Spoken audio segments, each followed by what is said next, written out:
berarti ada yang jual tentunya. Nah, nanti kita ingin lihat.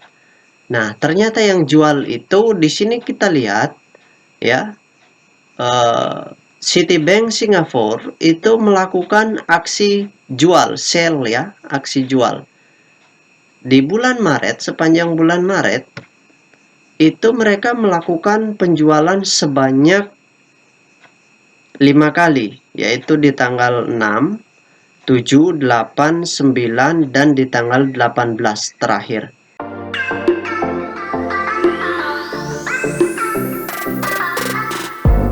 Hai Smart Traders and Investor, kembali lagi bersama saya Kadek Mertayasa di channel Yuk Nabung Saham. Nah, di episode kali ini kita akan membahas salah satu perusahaan yang direquest oleh El Raga dengan kode saham MTEL. Nama perusahaannya yaitu PT Diamitra Telekomunikasi Tbk. Nah, sebelum kita bahas, Pak Guru mengucapkan permohonan maaf karena sudah lama sekali Pak Guru tidak update konten-konten terbaru mengenai analisa saham, dikarenakan mulai dari komputer rusak, kemudian ada banyak gangguan jaringan dan sebagainya. Ada beberapa masalah yang membuat Pak Guru mengalami kendala dalam mengupdate video-video terbaru mengenai analisa saham seperti itu. Dan untuk yang sudah request, terima kasih. Jadi Pak Guru mohon maaf karena analisanya baru bisa dibuatkan seperti itu. Oke, langsung saja di sini kita buka dulu datanya di aplikasi iPod. Nah, di sini langsung saja kita ganti kode sahamnya MTEL. Kemudian kita enter.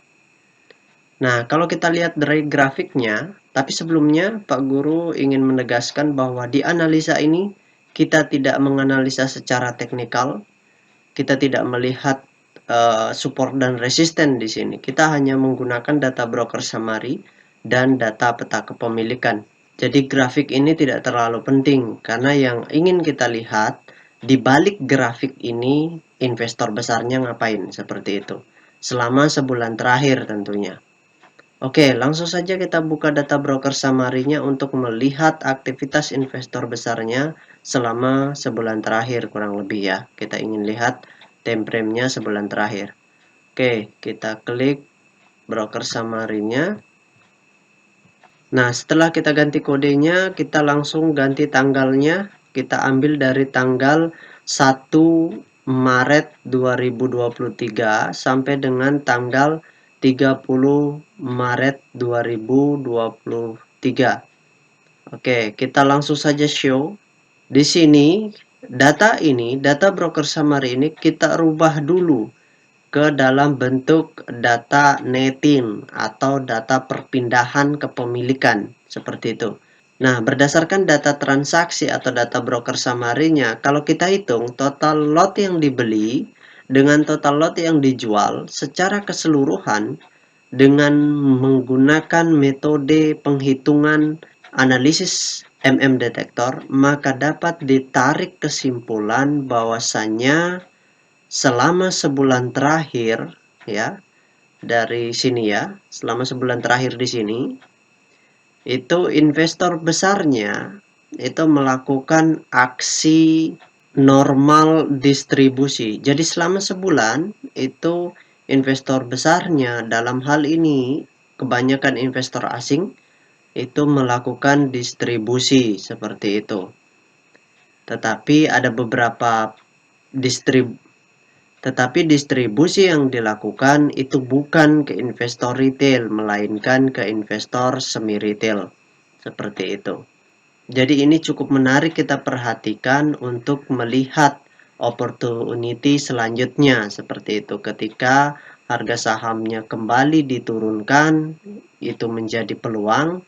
Kita bisa ambil di harga bawah, setelah itu nanti kita tunggu mereka akumulasi dalam jumlah besar baru kita beli kembali seperti itu, mengikuti aksi dari investor besarnya. Jadi kita tidak lihat chart ya, kita tidak lihat support dan resisten di sini. Kita tidak berbicara berdasarkan grafik tapi berdasarkan data broker summary ini. Oke, nah sekarang selanjutnya kita cek berdasarkan data peta kepemilikannya. gimana sih sebenarnya persebaran siapa-siapa saja investor besar yang memiliki perusahaan ini dan apa yang mereka lakukan seperti itu. Oke, kita tutup data transaksinya. Nah, sekarang Pak Guru langsung saja cek dengan menggunakan tools Detector.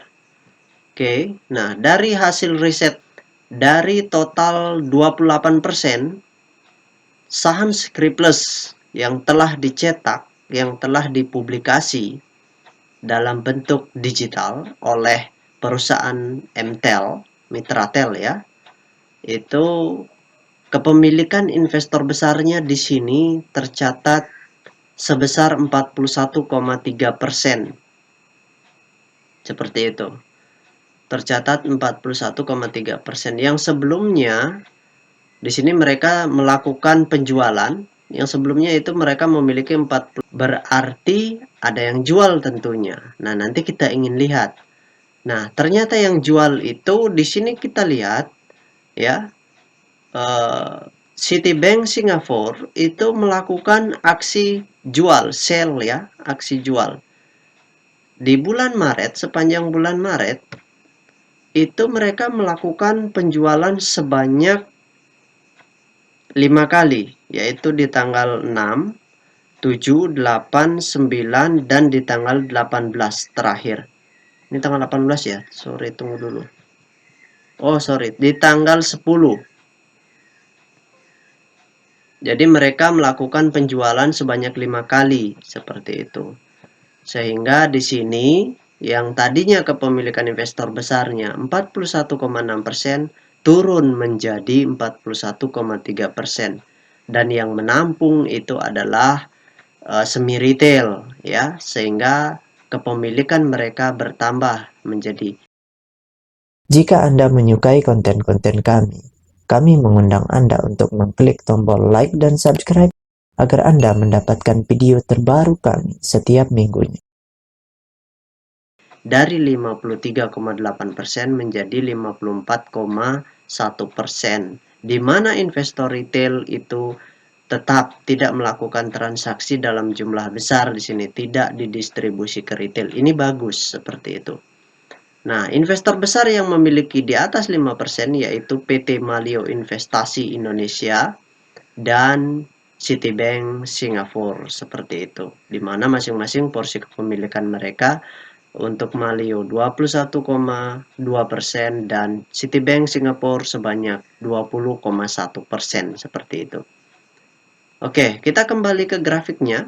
Nah, jadi kesimpulannya ya, kita tunggu sampai mereka akumulasi kembali karena di sini mereka melakukan penjualan, investor besarnya distribusi dan distribusi ke semi retail itu juga bagus ya. Yang penting jangan distribusinya ke retail seperti itu. Walaupun distribusi kita masih bisa ambil opportunity di sini seperti itu.